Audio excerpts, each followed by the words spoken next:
안녕하세요, 소라입니다. 오늘은 좀 가볍게 제가 읽고 있는 책을 여러분들에게 소개를 해드리려고 하는데요. 제가 원래 옛날에는 한 권의 책을 딱 다 읽고 다음 책을 넘어가고 약간 이런 식의 독서를 했었어요. 근데 그렇게 하다 보니까 만약에 제가 읽고 있는 책이 진도가 잘 안 나가고 좀 어렵다 싶은 책이라면 이 이후부터는 독서가 아예 안 되는 거예요. 여기서 정체되어 있으니까. 그래서 이러면 안 되겠다 싶어가지고 요즘은 제가 병렬 독서를 계속 하고 있거든요. 제가 요즘 또 읽고 있는 책이 좀 많아가지고 요거 한번 여러분들에게 가볍게 소개해드리면 좋겠다. 그리고 또 최근에 민음사 온라인 패밀리데이가 있었어요. 4권을 구매를 했거든요. 어떤 거 샀는지도 살짝 공개를 해드리면 더 재밌을 것 같아서 시작을 해보도록 하겠습니다. 첫 번째 책부터 소개를 해드릴게요. 작은 땅의 야수들이라는 책이고요. 김주혜 작가님의 책입니다. 요거는 제가 저번에 겟레디였나? 그 한강 작가님에 대한 내용 말씀드릴 때 김주혜 작가님도 2024년 톨스토이 문학상을 이번에 수상을 하셔가지고 제가 이 책을 구매했다고 말씀을 드렸는데 이 책을 지금 읽는 책 중에 가장 많이 읽었고요. 75% 정도 읽었습니다. 제가 또 우리나라의 그런 역사에 관심이 좀 있기 때문에 술술 너무너무 잘 읽히는 책이라는 생각이 들었고요. 그리고 여기 앞에 보시면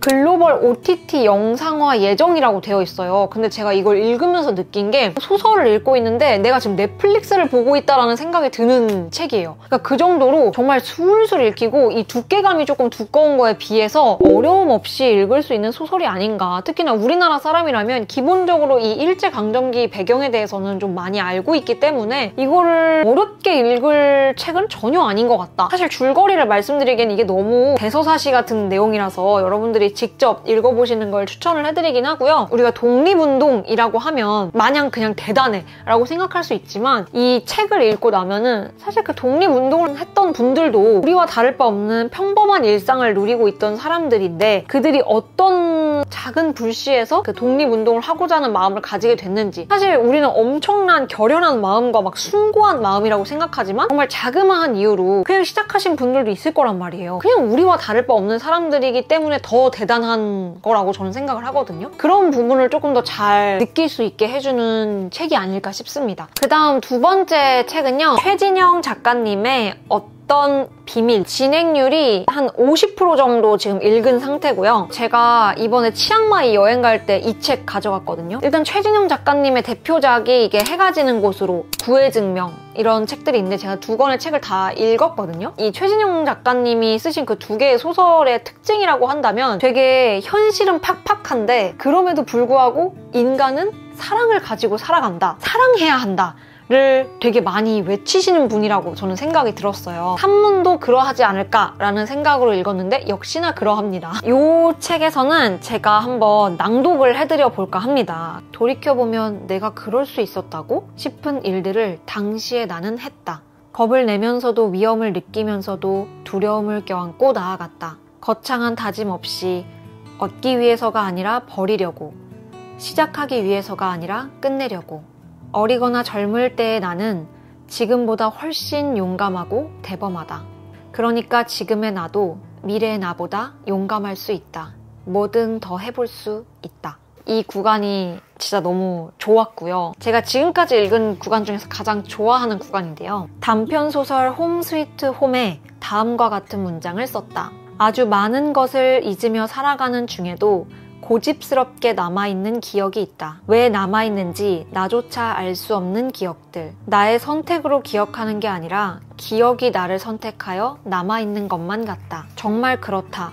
기억이 나를 선택한다. 내 인생의 중요한 순간들, 이를테면 한겨레 문학상을 받던 날의 기억은 거의 없다. 그런데 비를 내리던 그날의 기억은 그날의 습도와 냄새와 교실 형광등의 밝기와 친구들의 표정까지 상세하게 남아있다. 그런 기억이 있어서 내가 살 수 있다. 진짜 소중한 기억은, 나를 살게 하는 기억은 내가 선택할 수 없다. 너무 좋지 않아요? 항상 내가 기억한다라고만 생각을 했는데 기억이 나를 선택하는 걸 수도 있겠다 라는 이 관점이 너무 신선하고 너무 좋더라고요. 그 다음 세 번째는 한강 작가님의 시집 서랍에 저녁을 넣어두었다. 요거의 진행률 약 한 50% 정도 되는 것 같습니다. 근데 사실 시집은 앞에서부터 선행적으로 이어져가는 줄거리가 있는 내용이 있는 것도 아니고 그냥 한 편 한 편의 시가 있는 거기 때문에 진행률은 사실상 의미가 없고, 저는 개인적으로 한강 작가님의 시집을 먼저 읽는 것보다는 소설들을 읽으면서 한강 작가님의 어떤 문체나 그녀가 갖고 있는 인간에 대해서 되게 여리고 이런 면이 있지만 굉장히 그 안에 심지가 굳게 좀 강단이 있는 모습 같은 거를 다른 소설들로 파악을 하시고 그 다음에 시집을 읽으시는 게 시를 볼 때 조금 더 이해가 쉽지 않을까라는 생각을 개인적으로는 해봤고요. 시는 사실 뭐 이거저거 이야기하기보다는 낭독을 하나만 해드리고 넘어가도록 하겠습니다. 괜찮아 라는 시입니다. 태어나 2달이 되었을 때 아이는 저녁마다 울었다. 배고파서도 아니고 어디가 아파서도 아니고 아무 이유도 없이 해질녘부터 밤까지 꼬박 3시간. 거품 같은 아이가 꺼져버릴까봐 나는 2 팔로 껴안고 집 안을 수 없이 돌며 물었다. 왜 그래? 왜 그래? 왜 그래? 내 눈물이 떨어져 아이의 눈물에 섞이기도 했다. 그러던 어느 날 문득 말해봤다. 누가 가르쳐준 것도 아닌데 괜찮아, 괜찮아, 이제 괜찮아. 거짓말처럼 아이의 울음이 그치진 않았지만 누그러진 건 오히려 내 울음이었지만 다만 우연의 일치였겠지만 며칠 뒤부터 아이는 저녁 울음을 멈췄다. 30 넘어야 그렇게 알았다. 내 안에 당신이 흐느낄 때 어떻게 해야 하는지. 울부짖는 아이의 얼굴을 들여다보듯 짜디짠 거품 같은 눈물을 향해 괜찮아. 왜 그래가 아니라 괜찮아. 이제 괜찮아. 라는 시입니다.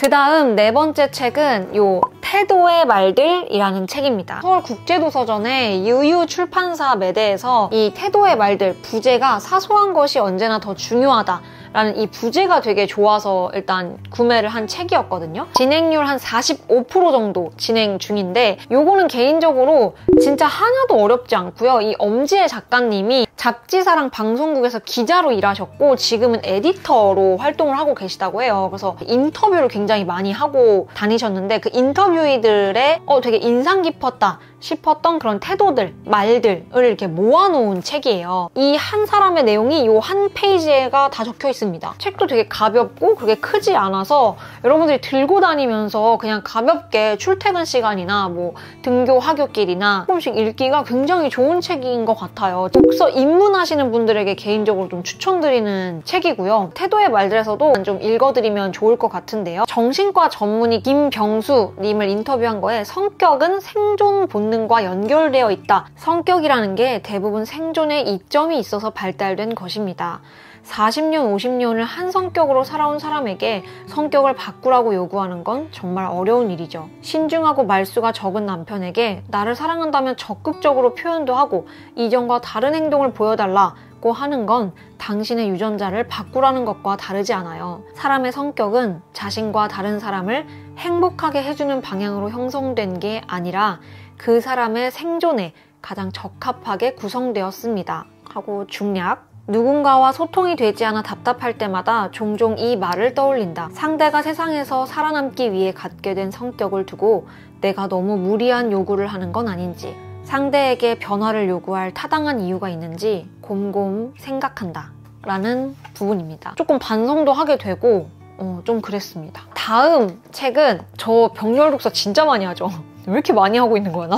김겨울님의 우화들. 근데 이게 말이 시집이지 이 제목 그대로 우화를 담은 책이에요. 책이 굉장히 가볍고 작고 들고 다니기 좋고 짧고 그래서 여러분들이 이제 뭐 들고 다니면서 읽기 너무 좋은 책이라고 개인적으로 생각을 하는데 내용이 쉽다고는 생각하지 않습니다. 왜냐면 제가 겨울님 진짜 좋아하는데 내용이 이제 우화집이다 보니까 우화란 앞에 적혀있는데 읽어볼게요. 우화란 인격화한 동식물이나 기타 사물을 주인공으로 하여 그들의 행동 속의 풍자와 교훈의 뜻을 나타내는 이야기라고 되어 있는데 엄청 쉽다 슬프다고 생각은 들지 않지만 그냥 읽다 보면 이게 은근히 우리 지금 살아가고 있는 세상에 대한 이야기구나 라는 게 느껴지는 부분들이 좀 있어요. 그렇게 읽어보시면 읽을만 하다라고 느끼실 수 있을 것 같고, 정렬 독서 중에서는 마지막인데요. 바로 악인의 서사라는 책이고요. 요거는 제가 오늘 빌려와서 사실 진행률이 0%입니다. 가장 최근 구독자 가방 공개에서 구독자님이 소개를 해주신 책인데,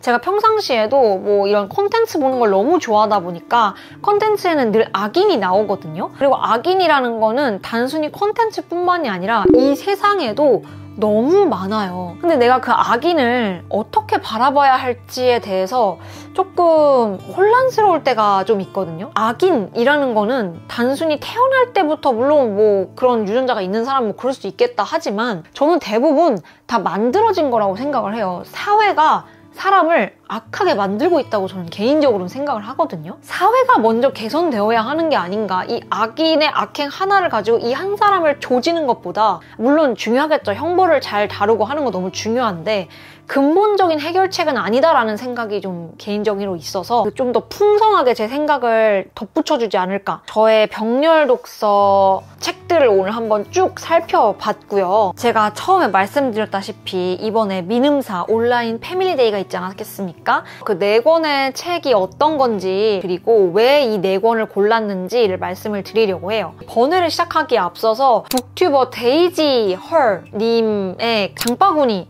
영상에서 이 4권이 전부 다 그거를 보고 골랐거든요. 그래서 도움을 정말 많이 받아서 이 영상을 봐주실지 모르겠지만 데이지님께 다시 한번 감사를 좀 드리고 싶어요. 먼저 첫 번째로 구매한 책은 화씨 451. 요거 아마 낯익으신 분들 있을 거예요. 제가 저번에 그 추천 도서 한 3권 했었을 때 나쁜 책 금서기행이라는 책을 추천을 드렸었는데요. 거기서 소개되었던 책입니다. 이 화씨 451의 배경 자체가 독서가 금지된 세상을 배경으로 한 소설이에요. 나쁜 책 금서기행에서도 이 화씨 451이 저한테 굉장히 큰 인상을 줬던 책이어가지고 이건 나중에 꼭 읽어봐야지 했던 책이었거든요. 근데 있더라고요. 그래서 이 소설 제대로 한번 읽어보고 싶어서 구매를 했고요. 그 다음 두 번째로 구매한 책은 8월은 악마의 달이라는 책입니다. 요거는 설명을 읽어드릴게요. 설명을 딱 듣자마자 이야, 이거 한번 사보자. 이혼한 뒤에야 비로소 종교적 엄숙주의와 구태의 억압적 성 역할로부터 해방되어